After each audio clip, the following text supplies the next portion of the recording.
They thought breaking an old man's arm would scare our family. But they didn't know my grandpa raised a family of bikers, veterans, and outlaws. And when we rolled in, the fake HOA never saw it coming. The call came in just after sunrise. My mom's voice trembled. "Your grandpa's in the hospital. They said he resisted HOA officers."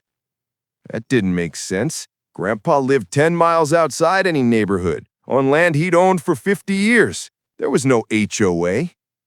I sped to the ranch and saw his front gate ripped open, boot prints in the dirt, and tire marks leading back toward the highway. At the hospital, Grandpa's arm was in a cast, his eyes still burning with fury. "They said I owed HOA fees for fencing my own pasture," he rasped. "When I told them to shove it, they grabbed me, said they'd confiscate my property. One of them swung a baton." They messed with the wrong family.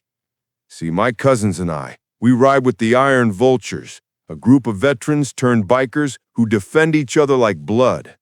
By nightfall, 7 of us were at the ranch, engines rumbling, headlights slicing through the dark. We tracked the fake HOA officers using a plate number caught on Grandpa's old trail cam. Turns out, they weren't law enforcement, just thugs hired by a crooked HOA developer trying to force old landowners to sell.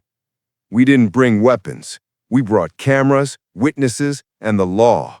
My buddy Travis, a retired deputy, came along to make sure this stayed clean.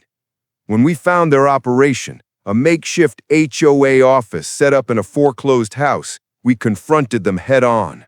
They tried to talk tough until 10 roaring Harleys surrounded their SUV, engines revving like thunder. The leader's face went pale when he saw the deputy badge on Travis's vest. "Fake badges, assault, trespassing, fraud," I said, pulling out the video evidence. "You'll be explaining this to the real cops in about 2 minutes." They were arrested that night.